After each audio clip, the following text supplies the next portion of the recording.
the trainers of this training on integrating ecosystem services. And for me, it was a very special experience because it was my first time in Uganda, and I'm very happy to see how people start to engage on this idea of showing the importance of ecosystem services for development and also for human well-being using the concept of ecosystem services. And as a trainer, yes, I'm very happy that people are starting to engage on this idea, and they are starting to develop ideas on how to implement the things they've learned and discussed during the training in their own work context. And I really hope that there will be follow-up on this training so that people get support in order to implement these new ideas. To briefly reflect on the training we just organized for the last 3 days on integrating the values of nature, or you can say ecosystems, into decision making. I think this is a very relevant issue and also very useful for the participants.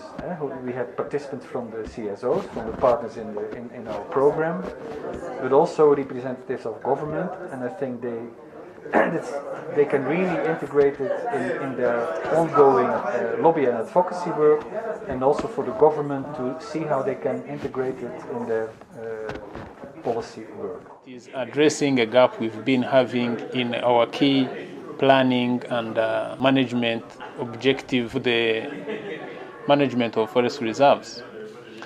Integrating ecosystem services in development planning is very critical in natural forest management. This is going to take us an extra mile as an institution to ensure that all the management plans have the valuation that's been missing attached to them to inform the management decisions and policies. I think so far so good. I'm able really to tell about the groups of ecosystem services, but I'm also able to understand and also quantify and put value to these services. I'm extremely positive and confident that this is a very good starting point for me and also my organization to apply this kind of concept into what we aim at, and also conserving the environment by being able to speak the language that our policymakers, that the decision makers, and also any other groups understand in terms of what it means if we lose the environment,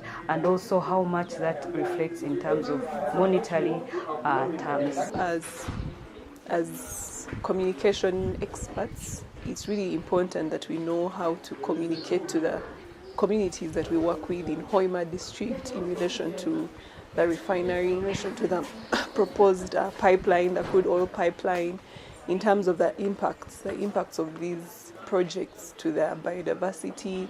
We already know that the pipeline is going to pass through sensitive ecosystems. It's going to affect some systems. So it is important that we really attach value to these ecosystems. Indeed, it has been a very big gap in the planning process for management of the water resources.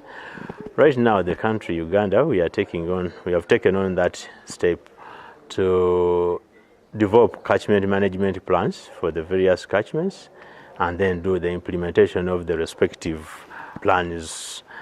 However, we've been suffering from a shortfall whereby the environment ecosystem services has not been clearly evaluated. This training comes in timely to bring that technical aspects that can be employed in developing the plans, and also when we go out for implementation, it also helps us to know what we are really restoring in terms of value. At the same time, it has also been a big puzzle to the Ministry of Water and the Environment to justify our actions, especially in environmental ecosystems restoration, because we have always failed to attach good value. Now, right now, with this training, we happen to have got a tool that can be used at least to get a value that can be used for bargaining, for increasing on our budget to implement good programs, and also to make it beneficial to our communities, because it will even be easier for them to buy into these interventions.